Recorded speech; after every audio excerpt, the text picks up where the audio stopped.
are timing difference. Only these two transactions are timing difference. तो बच्चे मैंने यहाँ पे लिखा. इसके बाद मैंने थर्ड नंबर का ट्रांजैक्शन यहाँ पे लिखा. थर्ड नंबर का ट्रांजैक्शन क्या होगा? तो बच्चे थर्ड नंबर का जो ट्रांजैक्शन है वो मेरे साथ नोट डाउन करना. Interest credited oblique collected by bank. ठीक है, interest credited oblique collected by bank. तो चलो अब इसका मतलब समझते हैं. तो यहाँ पे मेरे साथ पॉइंट नंबर 3 लिखना. पॉइंट नंबर 3, और चलो इसको समझने की कोशिश करते हैं. ये मेरी कैश बुक है, ये मेरी क्या है, पासबुक है. मैंने 2 लाइन की फिर से कैश बुक और पासबुक यहाँ पे ड्रॉ करी. ठीक है, अब अच्छे कैश बुक और पासबुक को समझने की कोशिश करना है. तो इंटरेस्ट क्रेडिटेड या कलेक्टेड बाय बैंक, ट्रांजैक्शन को समझने की कोशिश करना. इंटरेस्ट क्रेडिटेड या कलेक्टेड बाय बैंक. इंटरेस्ट कहीं से मिला मेरे को और वो बच्चे बैंक ने यहाँ पे रिकॉर्ड कर लिया, मतलब मैंने अपने क्रेडिट साइड में बैंक में रिकॉर्ड कर लिया है. बट बच्चे पासबुक में अभी तक मैंने इसको रिकॉर्ड नहीं करा. सॉरी, मैंने अपने कैश बुक में अभी तक रिकॉर्ड नहीं करा. पासबुक में बच्चे बैंक ने मेरे अकाउंट में रिकॉर्ड कर दिया. जब मेरे को पासबुक मिली तो बच्चे यहाँ पे इंटरेस्ट मेरे को मिल गया था. बट अभी तक मैंने कैश बुक में कोई भी एंट्री नहीं कर रखी है इसकी. मतलब मेरा कहना चाहूँ तो पासबुक का जो बैलेंस होगा वो ज़्यादा होना चाहिए और बच्चे कैश बुक का जो बैलेंस होगा वो कम होगा, क्योंकि कैश बुक में तो कोई एंट्री नहीं हुई है. अगर मैं कैश बुक में ये एंट्री यहाँ पे रिकॉर्ड कर दूँ, यहाँ पे अगर मैं ऐड कर दूँ यहाँ पे, तो बच्चे मेरा कैश बुक और पासबुक का बैलेंस टैली नहीं हो जाएगा. बट बच्चे कैश बुक में मैंने रिकॉर्ड नहीं करा है, तो इसी वजह से क्या हुआ है, ये डिफरेंसेस अराइज हुए हैं. ठीक है, तो मैंने ये लिखा क्या, इस मीनिंग का क्या मतलब, वो मतलब इस ट्रांजैक्शन का क्या मीनिंग हुआ वो मैं यहाँ पे लिख सकता हूँ. कैश बुक का बैलेंस मेरा कम है और बच्चे पासबुक का बैलेंस जो है वो क्या है, ज़्यादा है. ठीक है, इस ट्रांजैक्शन का ये मतलब निकल के आया. फिर अगला ट्रांजैक्शन मेरे साथ यहाँ पे लिखना. Transaction number 4, bank charges oblique interest charged by bank. Bank charges oblique interest charge by bank. तो बच्चे चलो इस ट्रांजैक्शन को भी समझते हैं.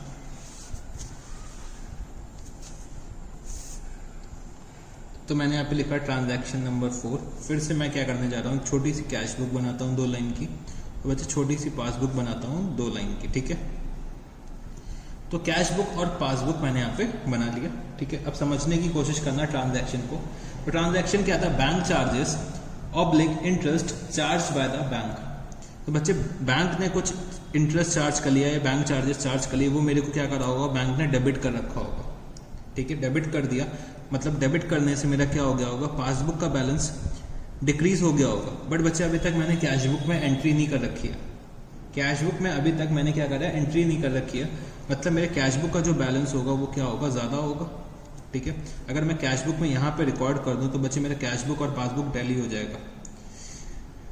मेरा कैश बुक और पासबुक क्या हो जाएगा, टैली हो जाएगा. मतलब अगर पासबुक में डेबिट हो रहा होगा तो बच्चे मेरे कैश बुक में क्रेडिट हो रहा होगा. मतलब पासबुक में डेबिट मेरा क्या होता है, मेरा पेमेंट होता है. तो कैश बुक में भी क्रेडिट मेरा क्या होगा, पेमेंट होगा. मतलब मेरा कैश बुक का पेमेंट बैलेंस ज़्यादा है, पासबुक का बैलेंस कम हो गया. तो अगर मैं लिखना चाहूँ, इसकी मीनिंग मैं लिखना चाहूँ, तो मैं यहाँ पे क्या लिख सकता हूँ. अगर मैं यहाँ पे इसकी मीनिंग लिखना चाहूँ तो मैं क्या लिख सकता हूँ, जो मेरा कैश बुक का बैलेंस है वो क्या है, ज़्यादा है, और जो मेरे पासबुक का बैलेंस है वो क्या है, कम है. फिर इसके बाद ट्रांजैक्शन नंबर 5 मेरे साथ यहाँ पे नोट डाउन करना. Direct payments by bank. Direct payments by bank. ठीक है, अब चलो इसको भी समझने की कोशिश करते हैं, इसका मतलब क्या है. तो यहाँ पे मैंने लिखा नंबर 5. फिर से मैंने कैश बुक बनाई और पासबुक बनाई 2-2 लाइन की. ठीक है, क्या लिखा हुआ है, डायरेक्ट पेमेंट बाय बैंक. अब अच्छा, डायरेक्ट पेमेंट बाय बैंक कब सिचुएशन अराइज होती है. ठीक है, कभी कभी क्या होता है, हम लोग ने बैंक से जैसे कोई एक लोन ले रखा है. ठीक है, और मैंने बैंक को इंस्ट्रक्शन दे दी है कि ऑटोमेटिकली 5th ऑफ मंथ को इस लोन की ईएमआई आप डायरेक्टली पे कर दो, मेरे से पूछो नहीं, ठीक है। मेरे बैंक अकाउंट में बैलेंस रहता है और आप क्या करो 5th ऑफ मंथ को ईएमआई का पेमेंट कर दो, या फिर बच्चे 5th ऑफ मंथ को मेरे बच्चे की स्कूल फीस को पे कर देना, मेरे से पूछना नहीं। मैं नॉर्मली अपने बैंक अकाउंट में क्या रखता हूँ, बैलेंस रखता हूँ। तो बैंक ने क्या करा, पेमेंट कर दिया, बैंक ने पेमेंट कर दिया कस्टमर के बिहाफ में, क्योंकि कस्टमर ने इंस्ट्रक्शन दे रखे थे। अब बच्चे बैंक ने पेमेंट कर दिया होगा तो यहाँ पे बैंक ने तो बैलेंस रिड्यूस कर दिया होगा, बट बच्चे अभी तक मैंने कैश बुक में कोई एंट्री नहीं कर रखी है, तो इस वजह से क्या हो गया होगा, मेरा पासबुक का जो बैलेंस है वो कम हो गया होगा, और बच्चे जो मेरा कैश बुक का बैलेंस है वो अभी तक ज़्यादा है, क्योंकि अभी तक मैंने इसमें पेमेंट की एंट्री नहीं कर रखी है। तो अगर मैं इसका मीनिंग लिखना चाहूँ तो मैं क्या कह सकता हूँ, कैश बुक का बैलेंस ज़्यादा है, पासबुक का बैलेंस कम है। तो मैंने यहाँ पे लिखा कैश बुक का बैलेंस ज़्यादा है और बच्चे पासबुक का बैलेंस जो है वो मेरा क्या है, कम है, ठीक है। इसके बाद मैं आता हूँ ट्रांजैक्शन नंबर 6 में। ट्रांजैक्शन नंबर 6 क्या है, डायरेक्ट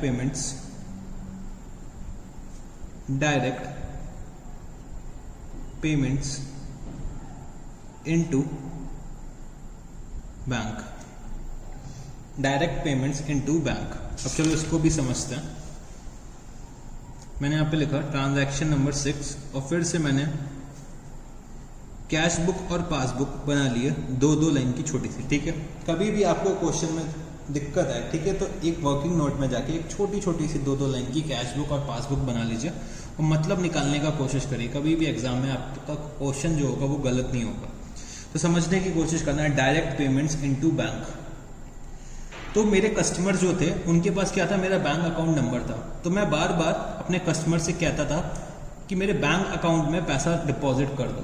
तो बच्चे बैंक में वो क्या कर देते, पैसा डिपॉजिट कर दिया, ठीक है। उनके पास मेरा क्या है, बैंक अकाउंट नंबर है, उन्होंने डिपॉजिट कर दिया और वो बच्चे उन्होंने मेरे को बताया नहीं, ठीक है। बट बच्चे जो मेरा बैंक का बैलेंस है वो इंक्रीज हो गया, ठीक है, क्योंकि बैंक में तो एंट्री हो गई होगी, यहाँ पे बैंक ने क्या करा होगा, क्रेडिट कर दिया होगा मेरे अकाउंट में। बट बच्चे कैश बुक में अभी तक मैंने कोई भी एंट्री नहीं करी है। तो बच्चे यहाँ पे मेरा जो पासबुक का बैलेंस है वो इंक्रीज कर गया होगा और जो मेरे कैश बुक का बैलेंस है वो अभी यहाँ पे कम होगा, ठीक है। कैश बुक का बैलेंस कम होगा और पासबुक का बैलेंस क्या होगा, ज़्यादा होगा। तो मैंने यहाँ पे लिखा कैश बुक का बैलेंस कम है और पासबुक का बैलेंस क्या है, ज़्यादा है, ठीक है। फिर हम लोग आते हैं ट्रांजैक्शन नंबर 7 में। तो मैंने यहाँ पे लिखा dishonour of cheque oblique bill discounted. Dishonour of cheque oblique bill discounted. अब बच्चे समझने की कोशिश करना है इस ट्रांजैक्शन को भी। तो ट्रांजैक्शन नंबर क्या है, मेरा 7 है। मैंने यहाँ पे फिर से 2 लाइन की छोटी छोटी कैश बुक और पासबुक बना ली, ठीक है। तो बच्चे मैंने क्या करा, चेक डिपॉजिट करी बैंक में कलेक्शन के लिए, या फिर मेरे को कोई एक बिल मिला, मैंने बिल क्या करा, बैंक को सेल ऑफ कर दिया और बच्चे बैंक ने मेरे को क्या करा, कुछ पेमेंट करा। जो मेरे जब मैं अपने बिल्स को सेल ऑफ करता हूँ बैंक में, तो बच्चे उसको मैं बोलता हूँ डिस्काउंट करना। तो बच्चे बिल की जो डिस्काउंटिंग है, जैसे कि जो हमारे बिल्स ऑफ एक्सचेंज होते थे, मतलब जो मेरे बिल्स रिसीवेबल होते थे, वो हम लोग क्या करते थे, बैंक को सेल ऑफ करते थे और बच्चे बैंक कस्टमर से अल्टीमेटली आके कलेक्ट करता था। इसके बारे में हम लोग बहुत डिटेल में पढ़ेंगे बिल्स ऑफ एक्सचेंज के चैप्टर में, बट अभी के लिए मैं इतना बता देता हूँ। क्या करता हूँ मैं, मेरे पास बिल्स रिसीव हुए कस्टमर से, कस्टमर ने मेरे को क्या दिया, बिल रिसीवेबल दिया। बिल रिसीवेबल मैंने क्या करा, मेरे को पैसे की ज़रूरत थी, मैंने कहा बैंक से कि आप खरीद लो और मेरे से कुछ चार्जेस ले लो। तो बैंक को मैंने क्या करा, वो बिल सेल ऑफ कर दिया और बच्चे बैंक क्या करेगा, वो कस्टमर से जाके कलेक्शन करेगा। बट बच्चे कस्टमर ने बैंक को पैसा नहीं दिया कि भाई अभी मेरे पास पैसा नहीं है, मैं आपको पैसा नहीं दे पाऊंगा। बट बच्चे बैंक को तो पैसा चाहिए होगा, तो बैंक क्या करेगा, वो मेरे से चार्ज कर लेगा। तो कस्टमर ने पैसा नहीं दिया बैंक को, तो बैंक ने क्या करा, अल्टीमेटली मेरे अकाउंट से ले लिया, क्योंकि बैंक तो पैसा ले लेगा। अब वो मेरी रिस्पॉन्सिबिलिटी बनती है कि वो मैं जाके कस्टमर से कलेक्ट करूं, क्योंकि कस्टमर ने पेमेंट बैंक को नहीं करा है, ठीक है। तो क्या हुआ कि मैंने कोई बिल डिस्काउंट पहले करवा रखा होगा बैंक से, ठीक है, बट बच्चे कस्टमर ने पेमेंट नहीं करी बैंक को, तो बैंक ने क्या करा, मेरे से पैसे ले लिए। तो पैसे ले लेंगे तो बैंक मेरे को क्या करेगा, डेबिट करेगा, ठीक है। या फिर दूसरा ट्रांजैक्शन क्या दे रखा है, चेक डिसऑनर ऑफ चेक, मैंने क्या करा, बैंक में चेक डिपॉजिट करी, बट बच्चे चेक डिसऑनर हो गई। डिसऑनर हो सकता है साइन कुछ गड़बड़ कर दिया और डेट गलत डाल दी या फिर कोई भी रीजन हो। चेक डिसऑनर हो गई तो बच्चे मैंने क्या कर रखा होगा, अपने कैश बुक में ऐड कर रखा होगा। चेक जब मैंने डिपॉजिट करी बैंक में, मैंने क्या करा, बैलेंस इंक्रीज करा, बट बच्चे पासबुक में तो यहाँ पे आया ही नहीं, ठीक है। या फिर मैंने जब बिल डिस्काउंट कर रखा होगा तो मैंने बिल डिस्काउंट करा, मेरे को पैसा मिला, मैंने कैश बुक में ऐड कर दिया, ठीक है। बट बच्चे जब डिसऑनर होगा तो बैंक मेरे से क्या करेगा, बैंक मेरे से क्या करेगा, देखो जब बिल डिस्काउंट करा होगा तो बैंक ने मेरे को यहाँ पे पैसा दिया होगा, यहाँ पे क्रेडिट कर दिया होगा, बैंक ने मेरे अकाउंट को क्रेडिट करा, मैंने भी अपने अकाउंट को क्रेडिट कर दिया। बट बच्चे बिल डिसऑनर हुआ तो बैंक ने डेबिट कर दिया मेरे को, मैंने ये एंट्री यहाँ पे अभी नहीं कर रखी है, ठीक है। या फिर चेक मैंने डिपॉजिट करी, वो बच्चे मैंने ऐड करा और यहाँ पे चेक डिपॉजिट करी, तो बच्चे बैंक में यहाँ पे एंट्री नहीं आ रखी है। तो दोनों ही केसेस में मेरा क्या है, कैश बुक का जो बैलेंस है, कैश बुक का जो बैलेंस है वो ज़्यादा है और बच्चे पासबुक का बैलेंस क्या है वो कम है। मैंने दोनों ट्रांजैक्शंस को मर्ज करके बताया और इजी करने के लिए, चलो मैं अलग ही अलग बता देता हूँ क्योंकि आप लोगों को कन्फ्यूजन हो गया होगा शायद, तो चलो मैं इसको फिर से एक बार बता देता हूँ, कैश बुक और पासबुक, ठीक है। एक एक करके हम लोग डील करेंगे। सबसे पहले डिसऑनर ऑफ चेक की बात करते हैं, ठीक है। डिसऑनर ऑफ चेक, तो समझने की कोशिश करो। जब मैंने चेक डिपॉजिट करी बैंक में तो मैंने यहाँ पर रिकॉर्ड करा, ठीक है, बैंक ने यहाँ पे कोई एंट्री नहीं पास करी, ठीक है।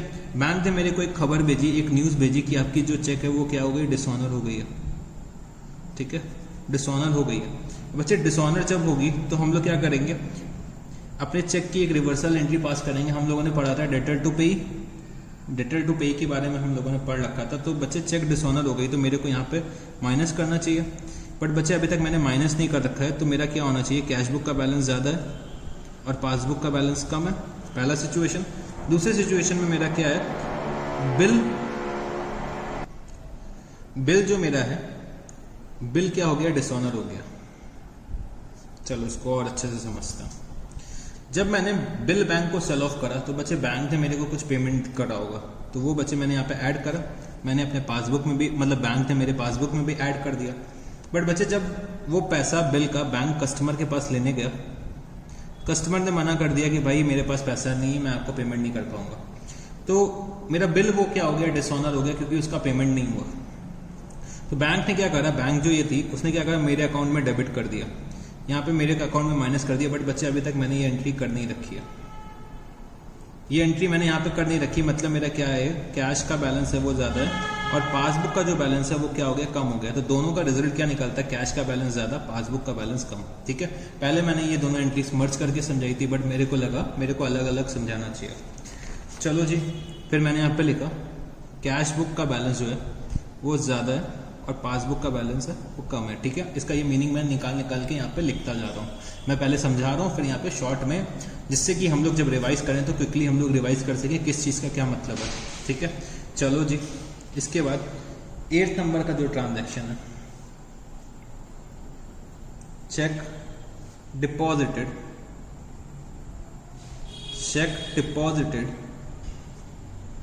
But not recorded, check deposited but not recorded. चलो इसको समझते हैं। ट्रांजैक्शन नंबर 8 को, तो मैंने यहाँ पे एक कैश बुक बनाई, यहाँ पे एक पासबुक बनाई, तो बच्चे 2-2 लाइन की कैश बुक और 2-2 लाइन की पासबुक बना दी, ठीक है।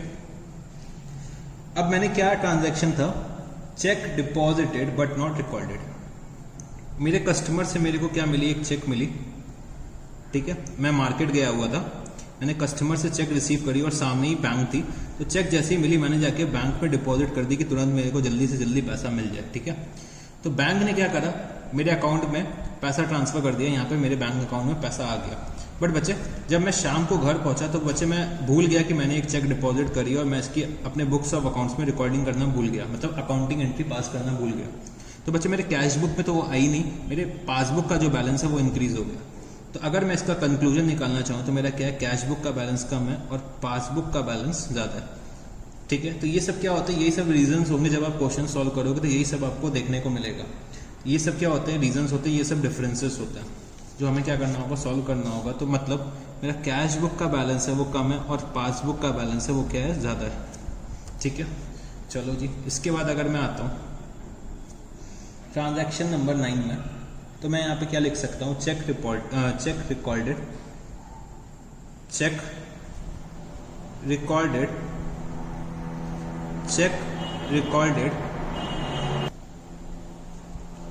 But not deposited, cheque recorded but not deposited. चलो इसको भी समझते हैं। तो ट्रांजैक्शन नंबर 9 मैंने यहाँ पे क्या बनाया, कैश बुक और पासबुक 2 लाइन की बनाई, ठीक है, कैश बुक और पासबुक 2 लाइन की बनी। अब क्या ट्रांजैक्शन है मेरा, cheque recorded but not deposited. मेरे को चेक मिली कस्टमर से रात में 8 बजे, ठीक है, रात में 8 बजे मिली, मैं घर गया, मैंने क्या करा, अकाउंटिंग कर ली कि मेरे को चेक मिली और मैंने अपना कैश बुक में इसको क्या करा, ऐड कर लिया होगा, अपने डेबिट साइड पे रिकॉर्ड कर लिया। बट बच्चे नेक्स्ट डे मैं बैंक में भेजना भूल गया, ठीक है, मैं भूल गया किसी वजह से भी, ठीक है, मैं नेक्स्ट डे बहुत बिजी था तो मैं भूल गया डिपॉजिट करना। और बच्चे नेक्स्ट डे मेरा जो अकाउंटेंट है वो क्या बनाने जा रहा है, बैंक रिकंसिलिएशन स्टेटमेंट बनाने जा रहा है। तो बच्चे इस सिचुएशन में मैंने क्या करा, कैश बुक का बैलेंस इंक्रीज कर लिया और पासबुक का जो बैलेंस है अभी तक वो कम है। तो इसका मतलब अगर मैं यहाँ पे लिखना चाहूँ तो क्या लिख सकता हूँ, जो मेरा कैश बुक का बैलेंस है वो ज़्यादा है और पासबुक का जो बैलेंस है वो क्या है, कम है, ठीक है। तो ये चीज़ मैंने यहाँ पे रिकॉर्ड कर लिया। इसके बाद अगर मैं लिखना चाहूँ तो टेंथ पॉइंट अगर मैं लिखना चाहूँ तो मैं यहाँ पे लिख सकता हूँ क्या, payment side of cash book, payment side of cash book was ₹1000 short, payment side of cash book was ₹1000 short। तो चलो अब हम लोग इस ट्रांजैक्शन को भी समझते हैं। तो मैंने यहाँ पे लिखा ट्रांजैक्शन नंबर 10 और मैंने यहाँ पे 2 लाइन की कैश बुक और 2 लाइन की पासबुक बना दी, ठीक है। तो payment side of cash book, payment side कौन सी होगी, मेरी ये वाली साइड होगी। तो payment side of cash book was ₹1000 short. जब बच्चे मैंने टोटलिंग करी अपनी पेमेंट साइड की, तो बच्चे मैंने गलती से गलत टोटलिंग कर दी, मैंने गलती से रॉन्ग टोटलिंग कर दी और बच्चे मैंने 1000 रुपीज़ का टोटल था, मतलब टोटल फॉर एग्जांपल 10,000 रुपीज़ का होना चाहिए था, बट बच्चे मैंने 9,000 रुपीज़ का टोटल करा। मतलब मैंने 1000 रुपीज़ का टोटल, मतलब 1000 रुपीज़ अपने पेमेंट साइड में ऐड करना भूल गया, ठीक है। 1000 रुपीज़ से मैंने जो टोटल करा वो कम करा, शॉर्ट टोटल करा, वो मेरी क्या थी, गलती थी। तो 1000 रुपीज़ से जो मैंने शॉर्ट टोटल कर रखा है, अब समझने की कोशिश करना, अगर मैं 1000 रुपीज़ से शॉर्ट टोटल करूंगा, ठीक है, 1000 रुपीज़ से शॉर्ट टोटल करूंगा, तो जो ये मेरा बैलेंस होगा कैश बुक का वो ज़्यादा नहीं आ रहा होगा। कैश बुक का जो बैलेंस मेरा आ रहा होगा वो ज़्यादा आ रहा होगा, क्योंकि मैंने अपने पेमेंट साइड को शॉर्ट में करा। अगर 1000 रुपीज़ मैं यहाँ पे लिख देता हूँ तो बच्चे मेरा बैलेंस और 1000 रुपीज़ से रिड्यूस हो जाएगा। बट बच्चे जो मेरा ये बैलेंस आ रहा है वो 1000 रुपीज़ से ज़्यादा आ रहा होगा, क्योंकि मैंने 1000 रुपीज़ की पेमेंट लिख नहीं रखी है। जब मैंने 1000 रुपीज़ की पेमेंट को टोटल नहीं करा तो जो मेरा बैलेंस क्लोजिंग का आ रहा होगा वो क्या आ रहा होगा, ज़्यादा आ रहा होगा। तो मैंने यहाँ पे क्या लिखना चाहा कि कैश बुक का जो मेरा यहाँ पे बैलेंस होगा वो ज़्यादा होगा और मेरा जो पासबुक का बैलेंस होगा वो क्या होगा, कम होगा। तो चलो इसको हम लोग रिकॉर्ड करते हैं वहीं अपने पेज पे।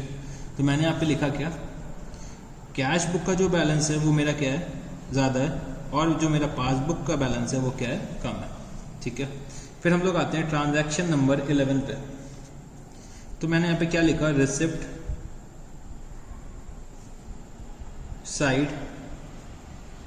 Side of cash book, receipt side of cash book undercast bye ₹100। चलो अब इसका मतलब समझने की कोशिश करते हैं। Receipt side of cash book undercast bye ₹100। तो यहाँ पे लिखना नंबर 11 मैंने यहाँ पे क्या लिखा, कैश बुक और पासबुक। फिर से 2-2 लाइन की छोटी सी बनाते हैं। तो क्या मेरा ट्रांजैक्शन था, receipt side of cash book undercast bye ₹100। तो रिसिप्ट साइड मेरी कौन सी होगी, डेबिट साइड होनी चाहिए, ये मेरी क्या है, रिसिप्ट साइड है। और अंडर कास्ट बाय 100 का मतलब क्या, वो मैंने टोटलिंग जो करी वो 100 रुपीज से कम करी, मतलब मैंने 100 रुपीज की शॉर्ट टोटलिंग करी। अगर टोटल बन रहा था 10,000 रुपीज का तो मैंने टोटल क्या लिखा, 9900 रुपीज का यहाँ पे टोटल लिखा। तो बच्चे अगर मैं 9900 रुपीज का टोटल लिखूंगा तो जो मेरा यहाँ पे क्लोजिंग बैलेंस निकल के आएगा वो 100 रुपीज से कम नहीं आएगा, 100 रुपीज लेस नहीं होगा। अगर मैंने 100 रुपीज की टोटलिंग है वो गलत कर रखी है, तो जो मेरा यहाँ पे कैश बुक का बैलेंस है वो क्या होगा, कम होगा, और पासबुक का बैलेंस है वो क्या होना चाहिए, ज्यादा होना चाहिए।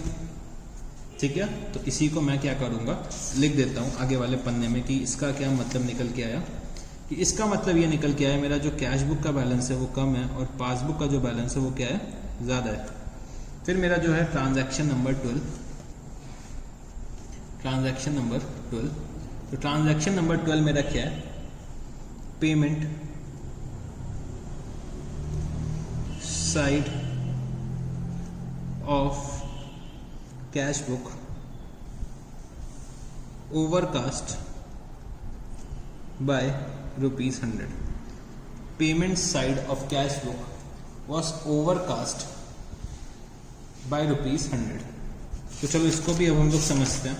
तो मेरा ये कौन सा ट्रांजैक्शन है, ट्रांजैक्शन नंबर 12। तो मैंने एक छोटी सी 2 लाइन की कैश बुक और 2 लाइन की पासबुक बनाई। तो ट्रांजैक्शन मेरा क्या दे रखा हुआ है, payment side of cash book was overcast bye ₹100। Payment side of cash book मतलब पेमेंट साइड, ये वाली मेरी जो पेमेंट साइड है, credit side, was overcast bye ₹100। तो बच्चे मैंने इस बार क्या करा, टोटल ज्यादा कर दिया। मतलब अगर मेरा टोटल जो बन रहा था वो 10,000 होना चाहिए पेमेंट साइड का, मैंने गलती से 10,100 रुपीज लिख दिया। तो बच्चे अगर मैं पेमेंट साइड का टोटल ज्यादा लिखता हूँ, अगर मैंने अपने पेमेंट्स को ज्यादा कर दिया, तो बच्चे यहाँ पे जो ये क्लोजिंग बैलेंस आएगा वो बच्चे 100 रुपीज से कम नहीं आएगा। मतलब जो मेरा कैश बुक का बैलेंस होगा वो कम होगा और पासबुक का बैलेंस क्या होगा, ज्यादा होगा। तो ये बच्चे मेरा क्या है, रीजन ऑफ डिफरेंस है। तो इसको मेरे को क्या करना होगा, सही करना होगा।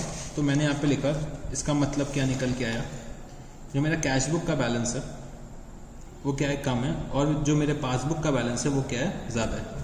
वो बच्चे मैंने यहाँ पे लिख दिया, कैश बुक का बैलेंस कम है, पासबुक का बैलेंस ज्यादा है। तो बच्चे ये कुछ 12 ट्रांजैक्शंस मैंने आपको लिखवा रखे हैं, ठीक है। इनका मतलब क्या है वो मैंने आपको बहुत डिटेल में समझाया कि इसका मतलब क्या है। तो बच्चे जो ये मैंने 12 ट्रांजैक्शंस लिखवाए हैं ना, मैक्सिमम देखना जितने भी क्वेश्चंस अब हम लोग सॉल्व करेंगे तो ये 12 ट्रांजैक्शंस में ही कुछ ना कुछ ऐसे मिलता जुलता आपको क्वेश्चन में देखने को मिलेगा। अगर इन ट्रांजैक्शंस को हमने बहुत अच्छे से समझ लिया तो किसी भी क्वेश्चन में किसी भी तरीके की दिक्कत नहीं आने वाली, ये मैं आपको गारंटी करता हूँ। अगर आपको लग रहा है कि किसी भी तरीके का ट्रांजैक्शन आपको सही से नहीं समझ में आया तो आप लोग वीडियो को फिर से एक बार पीछे से जाके देखिए। ये सारे के सारे ट्रांजैक्शंस बहुत अच्छे से आपको समझ में आने चाहिए, ठीक है। ये ट्रांजैक्शंस अगर आपको समझ में आ गए तो बैंक रिकंसिलिएशन स्टेटमेंट में आपको कोई भी दिक्कत नहीं होने वाली है। तो ये मेरे को 12 ट्रांजैक्शंस बताने थे, मेरे को 12 ट्रांजैक्शंस ये समझाने थे, वो मैंने आपको क्या करा है, समझा दिया है। अब मैं आपको एक प्रॉपर फॉर्मेट बताने जा रहा हूँ, ठीक है। मैं एक फॉर्मेट बताने जा रहा हूँ बैंक रिकंसिलिएशन स्टेटमेंट का, कि हमें एग्जाम में कैसे लिखना होगा, और मैं इन सब को एक जगह पे इकट्ठा करके दिखा देना चाहता हूँ कि मतलब मेरे बैंक रिकंसिलिएशन स्टेटमेंट में ये सब चीज़ें कैसे अपीयर होंगी, ठीक है। तो मैं एक आपको फॉर्मेट लिखाने जा रहा हूँ बैंक रिकंसिलिएशन स्टेटमेंट का, वो आप लोगों को क्या करना होगा, मेरे साथ यहाँ पे नोट करना होगा। तो ये क्या है, एक जनरल फॉर्मेट है, ठीक है, जनरल फॉर्मेट है जो मैं आपको बताने जा रहा हूँ। तो यहाँ पे मेरे साथ लिखना, specimen of bank reconciliation statement, specimen of bank reconciliation statement. तो बच्चे हम लोग बैंक रिकंसिलिएशन स्टेटमेंट को एक पर्टिकुलर डेट पे बनाते हैं। तो मैंने यहाँ लिखा एज एट या फिर एज ऑन, ठीक है, जिस डेट पे भी हम लोग बना रहे हैं, ठीक है। इसके बाद मैंने यहाँ पे लिखा पर्टिकुलर्स, फिर मैंने यहाँ पे लिखा अमाउंट। तो बच्चे ये मेरा क्या हो गया, इनर कॉलम, और ये मेरा क्या हो गया, आउटर कॉलम। तो मैंने यहाँ पे अपने दोनों कॉलम्स को लिखा। उसके बाद मेरे को क्या करना होगा, इन कॉलम्स को ड्रॉ कर लेता हूँ पहले मैं। तो मैंने यहाँ पे क्या करा, पहले कॉलम्स को ड्रॉ कर लिया। आप लोग भी जल्दी से ड्रॉ कर लीजिए जिससे कि हम लोग शुरू कर सकें। तो आप लोगों ने अब तक ड्रॉ कर लिया होगा, तो चलो अब हम लोग शुरू करते हैं। तो मैंने यहाँ पे लिखा डेबिट बैलेंस, ठीक है। ये सिर्फ मैं अभी डेबिट बैलेंस की बात कर रहा हूँ। अगर जो मेरा ओपनिंग बैलेंस है, जो मेरा ओपनिंग बैलेंस आ रहा है वो क्या है, डेबिट बैलेंस है। चाहे वो एज पर कैश बुक हो, एज पर कैश बुक हो या फिर एज पर पासबुक हो। अगर मेरे को डेबिट बैलेंस दे रखा है, चाहे वो एज पर कैश बुक हो चाहे वो एज पर पासबुक हो, तो बच्चे ये मैंने आपको एक सेट फॉर्मेट बताने जा रहा हूँ, आपको क्या करना पड़ेगा, ठीक है। ट्रांजैक्शंस को पहले हमने समझ लिया। तो मेरे पास कुछ ऐसे भी बच्चे होते हैं ना, सर मेरे को समझ भी नहीं आए, बस आप मेरे को बता दो क्या करना चाहिए, बस मेरा आंसर आ जाए। तो बच्चे अगर आप इस फॉर्मेट को याद भी कर लोगे तब भी आपका आंसर मैच होगा। बट पहले मैं क्या करता हूँ, अपने बच्चों को ट्रांजैक्शंस के बारे में समझाने की कोशिश करता हूँ, जिससे कि बच्चों को कभी भी कोई चीज़ याद ना करना पड़े। स्पेसिफिकली मेरे सब्जेक्ट में अकाउंट्स ऐसा सब्जेक्ट है जो हमारा रियल लाइफ से रिलेटेड है। अगर हमें चीज़ें समझ में आती तो बच्चे कभी भी हम अकाउंट्स में कोई गलती नहीं करने वाले हैं, बस हमें डेबिट और क्रेडिट करना आना चाहिए। तो मैंने क्या लिखा है यहाँ पे, debit balance as per cash book या फिर पासबुक। अगर डेबिट बैलेंस मेरे को दे रखा है क्वेश्चन में, और मेरा क्या है वो, मतलब मैं डेबिट बैलेंस से शुरू कर रहा हूँ, मेरे को प्रायोरिटी क्या देनी है। अगर मेरे को क्वेश्चन में कुछ भी लिखा हुआ है, जैसे कि मेरे को दे रखा है debit balance as per cash book भी दे रखा हुआ है, credit balance as per passbook भी दे रखा है क्वेश्चन में, और कह रहे हैं कि दोनों के बीच के डिफरेंसेस को रिकनसाइल करो, तो हमेशा मैं क्वेश्चन जो होगा वो डेबिट बैलेंस से स्टार्ट करूंगा। ये मैंने क्या करा, यहाँ पे एक कसम खाई कि अगर मेरे को डेबिट और क्रेडिट बैलेंस दोनों दे रखे हुए हैं, तो मैंने कसम खाई, क्या कसम, ऐसे कसम खा लो आप लोग भी, ऐसे हाथ रखो कसम। मैं कसम खाता हूँ कि मैं कैसे शुरू करूंगा, डेबिट बैलेंस से क्वेश्चन शुरू करूंगा। अगर सिर्फ क्रेडिट बैलेंस दे रखा है और डेबिट बैलेंस के बारे में मेरे को कुछ नहीं बता रखा है, तब तो मेरे पास बच्चे कोई ऑप्शन ही नहीं है, तब तो मेरे पास कोई ऑप्शन ही नहीं है, तब तो मेरे को क्रेडिट बैलेंस से करना ही पड़ेगा। अगर मेरे को डेबिट और क्रेडिट बैलेंस दोनों दे रखा है तो मेरे को डेबिट बैलेंस से क्वेश्चन को शुरू करना है। ये चीज मैंने कसम खा ली, क्योंकि डेबिट बैलेंस से करना क्वेश्चंस को ज्यादा इजी है as comparison to credit balance. जब मैं क्रेडिट बैलेंस पे आऊंगा तो क्रेडिट बैलेंस को भी अच्छे से समझाऊंगा, बट मेरे को कसम खानी है कि अगर डेबिट बैलेंस दे रखा है क्वेश्चन में तो मेरे को डेबिट बैलेंस से ही शुरू करना है। मतलब अगर डेबिट बैलेंस और क्रेडिट बैलेंस दोनों दे रखा है तो डेबिट बैलेंस से शुरू करूंगा। सिर्फ डेबिट बैलेंस दे रखा है तब भी मेरे को कोई दिक्कत नहीं, मैं क्रेडिट बैलेंस निकाल लूंगा।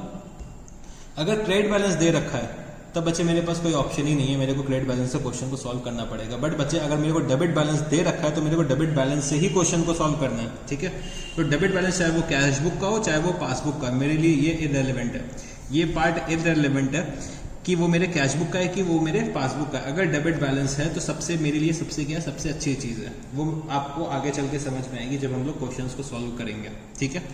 तो debit balance as per cash book या फिर पासबुक। तो यहाँ पे मैंने क्या करा, एक कसम खा ली। अब चलो शुरू करते हैं। तो मैंने जैसे कि आपको बताया था कुछ आइटम्स हमें ऐड करने होते हैं और बच्चे कुछ आइटम्स हमें लेस करने होते हैं। तो मैंने यहाँ पे 7-8 लाइंस अप्रॉक्स छोड़ दी और मैंने यहाँ पे क्या लिखा, लेस। 7-8 लाइंस छोड़ के आप लोग लिख सकते हो यहाँ पे लेस, ठीक है।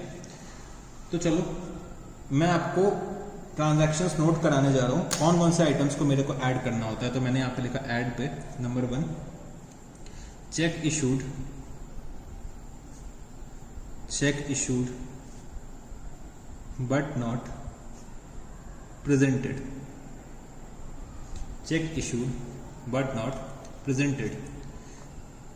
दूसरा ट्रांजैक्शंस मेरे को कौन सा ऐड करना पड़ेगा, check issued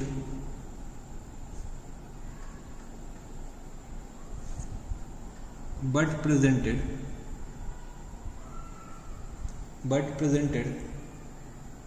after the date of this statement, but presented after the date of this statement। तो बच्चे अगर मैं दोनों का मतलब निकालना चाहूँ तो दोनों का मतलब सेम निकल के आएगा। Check issued but not presented, मैंने चेक इशू करी बट बच्चे कस्टमर ने जाके सॉरी मेरा जो सप्लायर है उसने चेक ही नहीं प्रेजेंट करी जाके, तो check issued but not presented. But बच्चे मेरे सप्लायर ने प्रेजेंट तो करी बट इस स्टेटमेंट की डेट के बाद प्रेजेंट करी, तो मतलब तो अल्टीमेटली दोनों का एक ही निकल रहा है, दोनों को मेरे को क्या करना पड़ेगा, ऐड करना पड़ेगा। तीसरा मेरे को क्या ऐड करना पड़ेगा, cheque sent check sent to bank, check sent to bank or collected but not entered in cash book, but not entered in cash book। तो ये मेरा क्या हो जाएगा, थर्ड आइटम जो मेरे को ऐड करना पड़ेगा। Fourth, amount directly deposited by customer, amount directly deposited by customer, amount directly deposited by customer into the bank, amount directly deposited by the customer into the bank। फिर check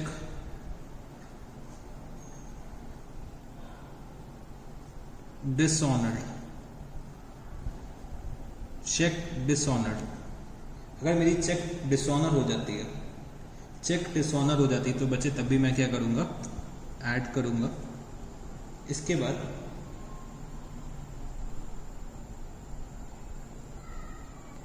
अच्छा, इस पे एक चीज और लिख लो कि चेक जो डिसऑनर हुई, मतलब ये जो चेक कस्टमर से मेरे को मिली है वो डिसऑनर हुई है, जो मैंने इशू करी है सप्लायर को वो डिसऑनर नहीं हुई है। चेक डिसऑनर का मतलब क्या हुआ, received from customers and dishonour. तो यहाँ पे मैं क्या लिख सकता हूँ, रिसीव्ड फ्रॉम कस्टमर। मेरे को चेक कोई कस्टमर से मिली, मैंने डिपॉजिट करी और वो बच्चे डिसऑनर हो गई, ठीक है। तो मैं क्या करूँगा, यहाँ पे ऐड करूँगा। सॉरी मैं कुछ गलत बोल गया, चेक रिसीव फ्रॉम कस्टमर नहीं, मैंने सप्लायर्स को इशू कर रखी है। सर क्या आप भी गलत बताते रहते हो बच्चे, मैं बूढ़ा हो चुका हूँ और पता नहीं है, मैं शायद 3-4 साल और मैं शायद हूँ, मैं 3-4 साल में सबको अकाउंटेंसी सिखा के जाना चाहता हूँ। तो यहाँ पे लिखो चेक डिसऑनर्ड और यहाँ पे लिखो इशूड टू सप्लायर, ठीक है, इशूड टू सप्लायर। तो इसको यहाँ पे काट देना, चेक डिसऑनर्ड और यहाँ पे लिख देना क्या, इशूड टू सप्लायर, ठीक है। चलो जी, इसके बाद आपको क्या ऐड करना होगा, तो यहाँ पे 6 नंबर पे मैं लिख सकता हूँ क्या, any amount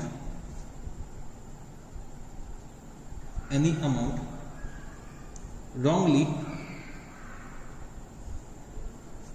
entered in the credit side of passbook.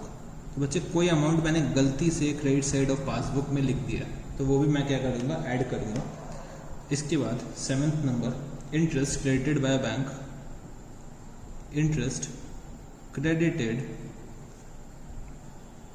by bank। 8th, bills receivable collected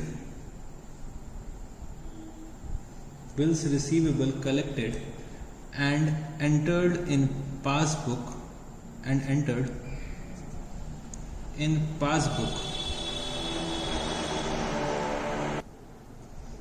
but not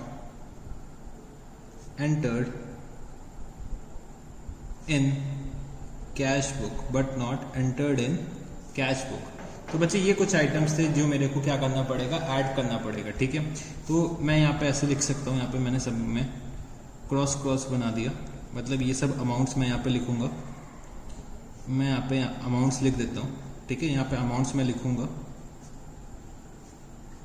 ठीक है, और मैं ऐड साइड का टोटल करूंगा और वो मैं अपने आउटर कॉलम पे शो कर दूंगा, ठीक है। मैं अपने आउटर कॉलम पे यहाँ पे शो कर दूंगा और यहाँ पे मैं क्या लिखता हूँ, ओपनिंग बैलेंस अपना लिखता हूँ। इसके बाद मैं आता हूँ लेस वाले आइटम्स में, मेरे को कौन कौन से आइटम्स लेस करने पड़ेंगे। तो सबसे पहले मैंने यहाँ लिखा number 1, cheque send to bank, एक लाइन में छोड़ देता हूँ, ठीक है। Cheque send to bank, cheque send to bank for collection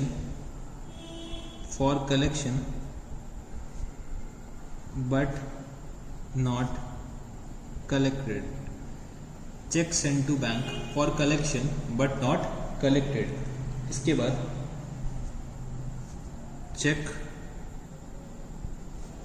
paid into bank, cheque paid into bank but not credited oblique dishonoured. तो बच्चे ये वाली जो चेक है वो मेरे को कस्टमर से रिसीव हुई है और वो बच्चे वो डिसऑनर हो गई, तो इसको लेस करते हैं। और जो सप्लायर वाला मैंने आपको बताया था वो क्या करते हैं, ऐड करते हैं।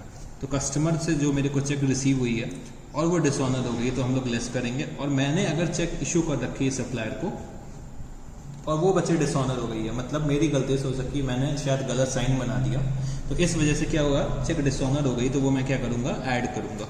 इसके बाद मैं आता हूं थर्ड पॉइंट पे, cheque entered, cheque entered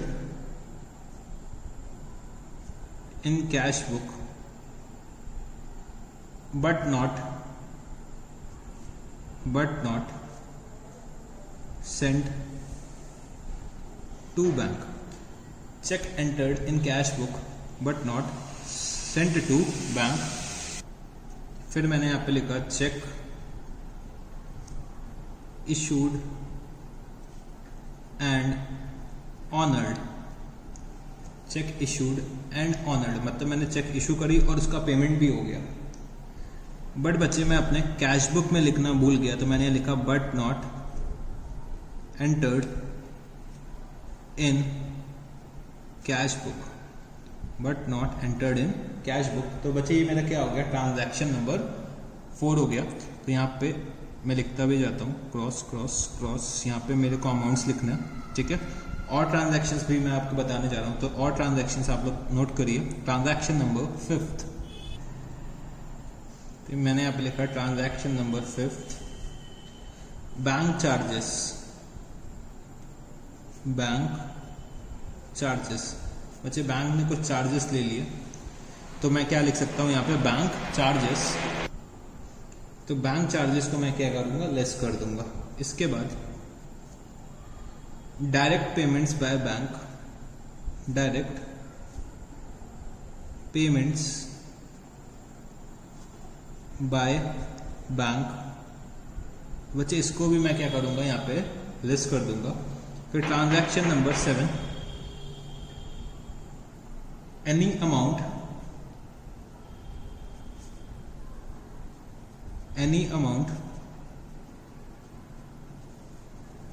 wrongly debited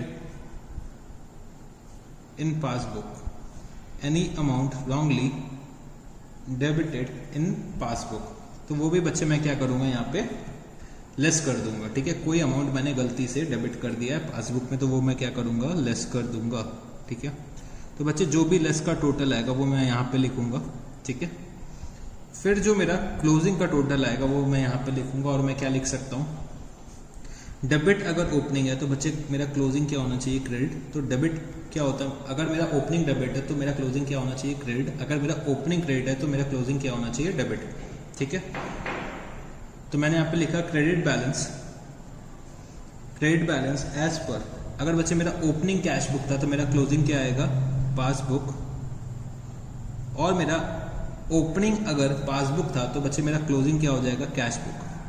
मैंने आपको ये भी बताया है कि कभी कभी डेबिट का डेबिट में ही क्लोजिंग आ जाता है, उसके भी कुछ एक्सेप्शंस है, वो केसेस भी मैं आपको कराऊंगा, ठीक है। तो ये क्या है कि जर्नल फॉर्मेट है। अगर मैं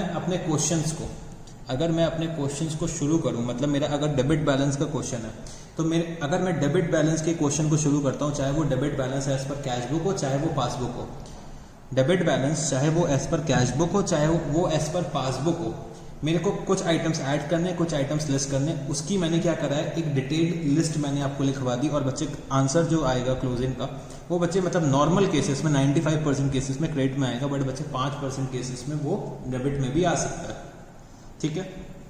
तो अब हम लोग क्या करते हैं, कुछ डेबिट बैलेंसेस क्वेश्चन शुरू करते हैं, वो करने की कोशिश करते हैं, ठीक है। डेबिट बैलेंसेस के जब कुछ क्वेश्चंस कर लेंगे तब हम लोग क्रेडिट बैलेंस पे आएंगे और क्रेडिट बैलेंस को भी बहुत डिटेल में समझेंगे। तो चलो डेबिट बैलेंस के लिए मैं आपको एक क्वेश्चन लिखवाना चाहता हूँ, ठीक है। पहले आप एक क्वेश्चन को नोट डाउन करिए। तो नोट करिएगा। Example, prepare bank reconciliation statement,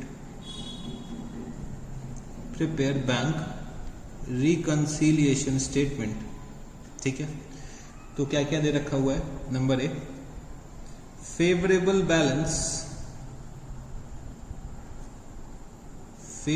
balance as per cash book कितना दे रखा हुआ है, ₹10,700। ठीक है। B, bank charges ₹250। C, cheque issued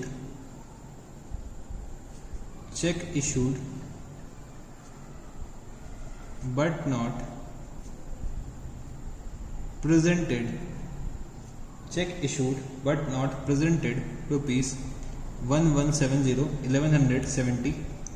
D, direct payments into bank, direct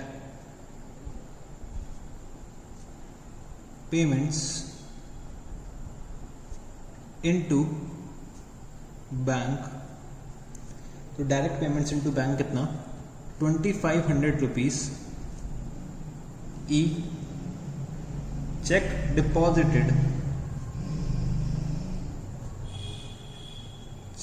deposited but not credited, cheque deposited but not credited, ₹5800। F, interest debited by bank,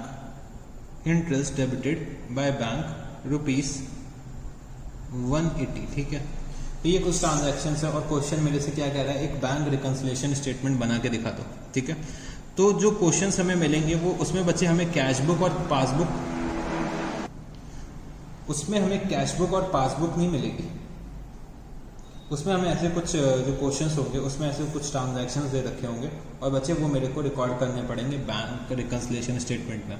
real life में हम लोग क्या करते थे, रियल लाइफ में हम लोग अपने कैश बुक और पासबुक को दोनों को कंपेयर करते हैं, बट इन लोगों ने क्या कर रखा है, कैश बुक और पासबुक को कंपेयर करके दे दिया है कि मतलब ये ट्रांजैक्शंस है, ये दोनों मतलब ये ट्रांजैक्शंस हो रखे हैं, कुछ ट्रांजैक्शंस कैश बुक में हो चुके हैं, कुछ ट्रांजैक्शंस पासबुक में हो चुके हैं और कुछ ट्रांजैक्शंस कैश बुक और पासबुक से रह गए, वो हम लोगों को दे देते हैं और उसको हमें क्या करना पड़ता है, अपने रिकंसिलिएशन स्टेटमेंट में लगाना पड़ता है। ठीक है, मतलब रिकंसिलिएशन स्टेटमेंट में ऐड या लेस वाले कॉलम्स में इनकॉर्पोरेट करना पड़ता है।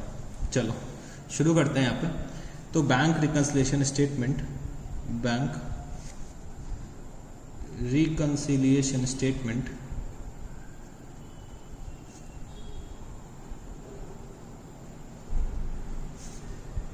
एज एट, ठीक है, डेट नहीं दे रखी है क्वेश्चन में तो कोई बात नहीं, मैंने डैश डैश डैश करके छोड़ दिया।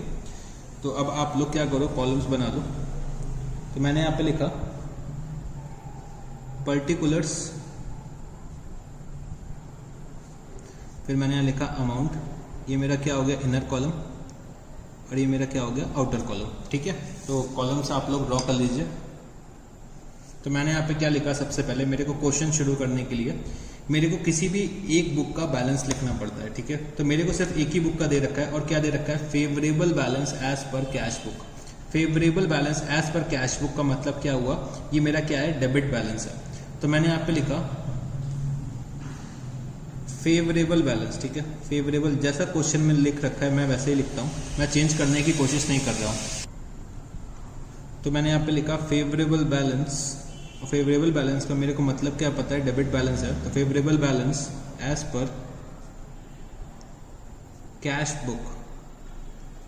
ठीक है, मैंने यहाँ पे क्या लिखा 10,700 रुपीज़, ये मैंने क्या करा आउटर कॉलम पे लिख दिया।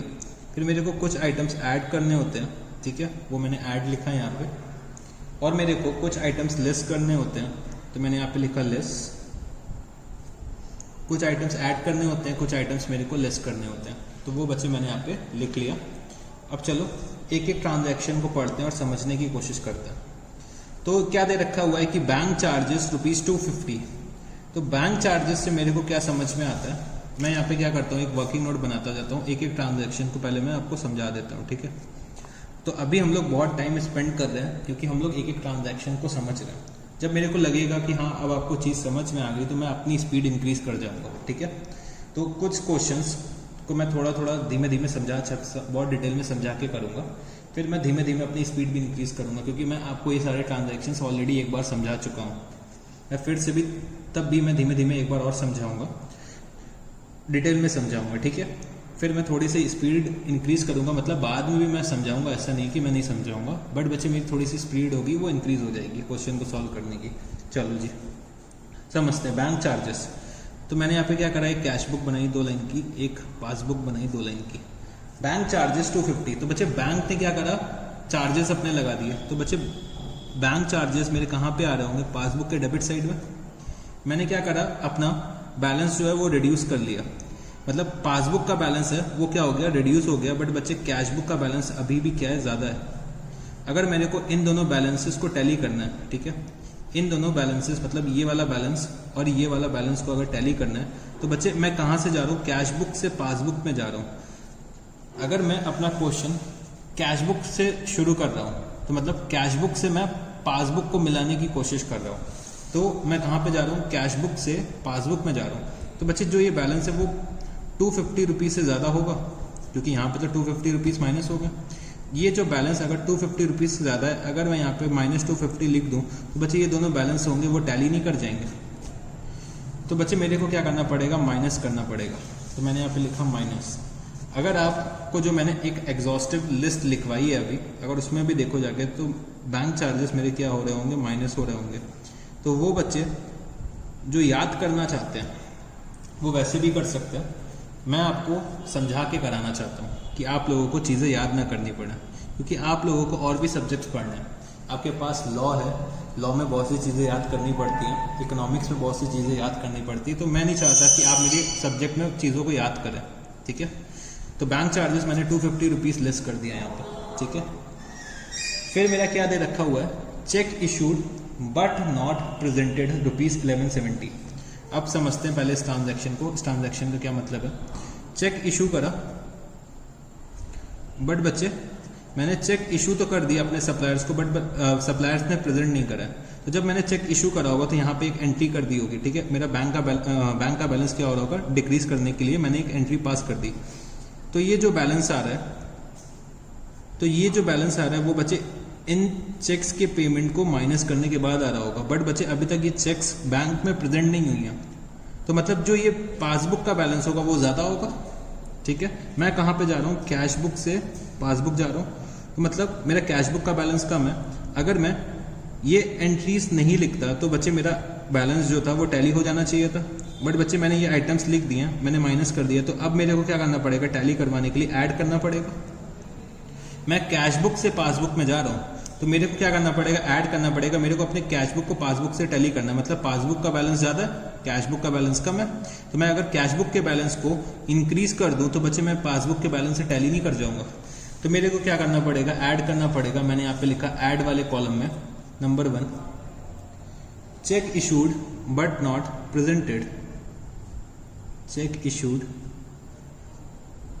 But not presented. अमाउंट दे रखा हुआ है मेरे को 1170, ठीक है, 1170। इसके बाद क्या है, direct payments into bank ₹2500।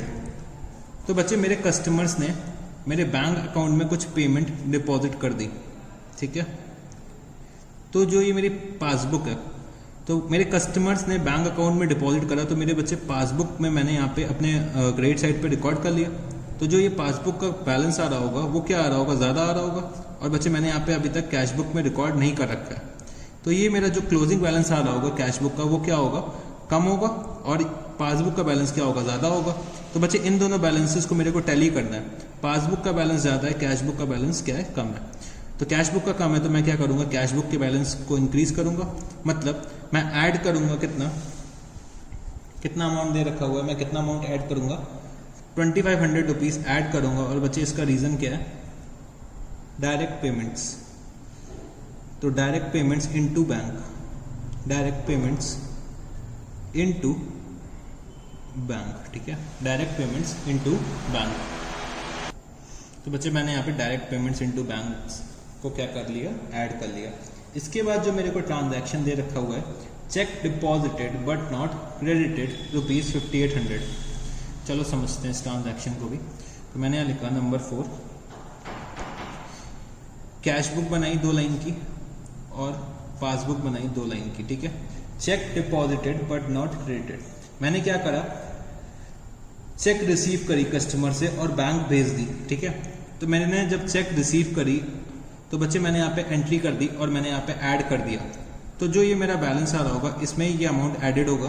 But बच्चे जो ये चेक्स हैं वो अभी तक क्रेडिट नहीं हुई है मेरे पासबुक में, मतलब अभी तक ये चेक्स क्लियर नहीं हुई हैं। तो जो ये मेरा पासबुक का बैलेंस आ रहा होगा तो उनमें ये चेक्स का पैसा शामिल नहीं होगा, मतलब जो मेरा पासबुक का बैलेंस होगा वो कम होगा और कैश बुक का बैलेंस मेरा क्या होगा, ज़्यादा होगा। तो बच्चे मैं कैश बुक से पासबुक जा रहा हूँ तो मेरे को ये चेक्स का जो अमाउंट है वो मेरे को क्या करना पड़ेगा, लेस करना पड़ेगा, तभी ये मेरे 2 बैलेंस मैच करेंगे। तो मैंने यहाँ पे लिखा number 2, check deposited but not credited, amount कितना दे रखा हुआ है, 5800 रुपीज़, ठीक है। फिर मैं आता हूँ थर्ड पार्ट पे, इंटरेस्ट डेबिटेड बाय बैंक। तो चलो मैं इसी में समझा देता हूँ आपको। बैंक ने क्या करा, इंटरेस्ट डेबिट करा। इंटरेस्ट डेबिट करने का मतलब यहाँ मेरे अकाउंट में डेबिट करा होगा, कितना डेबिट करा, 180 रुपीज़ यहाँ पे डेबिट कर दिया, ठीक है। तो जो ये मेरा क्लोजिंग बैलेंस आ रहा होगा वो 180 रुपीज़ से लेस आ रहा होगा और जो मेरा ये बैलेंस होगा वो 180 रुपीज़ से ज़्यादा होगा। तो बच्चे टैली करने के लिए जब मैं कैश बुक से पासबुक जाऊँगा मतलब मेरे को 180 रुपीज़ लेस करने पड़ेंगे, तभी तो मेरा कैश बुक और पासबुक टैली होगा। तो मैंने यहाँ पे लिखा लेस में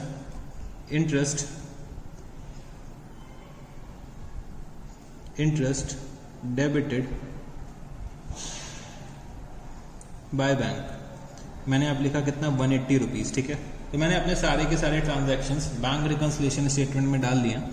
तो मैंने यहाँ पे ऐड का टोटल करा और यहाँ पे मैंने लेस का टोटल करा। तो ऐड का जो टोटल आ रहा है वो कितना आ रहा है, 3670, और जो लेस का टोटल आ रहा है वो कितना आएगा, तो लेस का टोटल हो जाएगा 6230, ठीक है, 6230।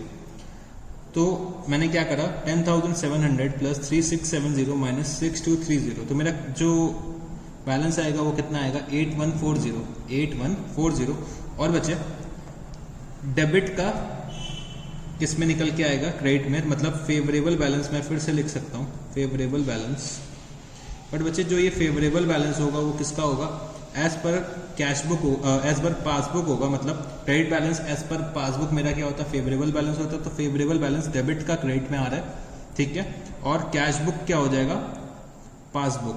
तो मैंने यहाँ पे लिखा favourable balance as per passbook, मतलब पासबुक में मेरे ये बैलेंस अपीयर हो रहा होगा और बच्चे कैश बुक में मेरे ये बैलेंस अपीयर हो रहा होगा, ठीक है। तो इन दोनों के बीच में क्या हो रहा है, डिफरेंसेस अराइज हो रहे हैं। डिफरेंसेस अराइज हो रहे हैं तो डिफरेंसेस का मैंने रीजन ढूंढा। तो बच्चे 2 आइटम्स ये थे और 3 आइटम्स जो ये थे जो मैंने लिस्ट करे हैं और 2 आइटम्स मैंने ऐड करे हैं, ये रीजंस थे। मतलब 5 कारण की वजह से मेरा जो कैश बुक और पासबुक का बैलेंस है वो क्या नहीं हो रहा है, टैली नहीं हो रहा है। तो वो सब मैंने क्या करा, अपने बैंक रिकंसिलिएशन स्टेटमेंट में सारे के सारे डिफरेंसेस को इनकॉर्पोरेट कर लिया। तो बच्चे मैंने यहाँ पे आपको एक और एग्जांपल करा दिया, ठीक है। तो आज के लिए मैं इतना ही रखता हूँ, ठीक है। मैं आपको बहुत ज़्यादा क्वेश्चंस आज नहीं कराना चाहता हूँ क्योंकि मैंने आपको ऑलरेडी बहुत सारी चीज़ें टॉपिक समझा दिया, ठीक है। तो आपको क्या करना पड़ेगा, जितने भी ट्रांजैक्शंस मैंने आपको समझाए, पहले तो क्या करना है, एक मैंने जो क्वेश्चन कराया था जिसमें कैश बुक और पासबुक मैंने दोनों ड्रॉ करी थी, दोनों को पहले समझो, दोनों की फंक्शनिंग को एक बार आपको क्या करना है, समझने की कोशिश करना। जो चीज़ मेरे यहाँ डेबिट होती है पासबुक में क्रेडिट होगी, जो मेरे यहाँ क्रेडिट होती है वो बच्चे मेरे पासबुक में क्या होगा, डेबिट होगी। ये फंक्शनिंग को हमने समझने की सबसे पहले कोशिश करी थी। फिर बच्चे मैंने आपको 12 ट्रांजैक्शंस के बारे में समझाया था। और बच्चे जो डिफरेंसेस होते हैं वो किस वजह से होते हैं, एक तो होता है टाइमिंग डिफरेंसेस, दूसरा होता है एरर ऑफ रिकॉर्डिंग। तो ये सब चीज़ें हम लोगों ने पढ़ी। 12 ट्रांजैक्शंस को मैंने आपको बहुत डिटेल में समझाया। फिर मैंने आपको एक फॉर्मेट भी बताया, बैंक रिकन्सिलिएशन स्टेटमेंट का क्या फॉर्मेट होता है, और एक एग्जाम्पल छोटा सा कराया, ठीक है। तो सर आज के लिए कुछ होमवर्क नहीं है क्या? तो बच्चे आज के लिए मैं आपको कुछ होमवर्क नहीं देना चाहता हूँ, ठीक है। आज के लिए मैंने आपको कुछ भी होमवर्क नहीं देना है। तो आज के लिए आपके लिए कोई भी होमवर्क नहीं है, आपको किसी भी तरीके का होमवर्क नहीं करना है। जब नेक्स्ट क्लास होगी मैं आपको बहुत सारे क्वेश्चंस होमवर्क में दूंगा, ठीक है। बहुत सारे क्वेश्चंस मैं नेक्स्ट क्लास में दूंगा, बट अभी मैंने आपको इतनी प्रैक्टिस नहीं कराई कि मैं अभी आपको होमवर्क दे दूँ, ठीक है। नेक्स्ट क्लास में जब हम लोग कुछ और क्वेश्चंस करेंगे, कुछ और वैरायटी के क्वेश्चंस करेंगे, और नेक्स्ट क्लास में हम लोग क्रेडिट बैलेंस की क्वेश्चंस के बारे में भी डिस्कस करेंगे, ठीक है। तो आज के लिए मैं इतना ही रखता हूँ। तो चलो guys, thank you, see you, tata, good night.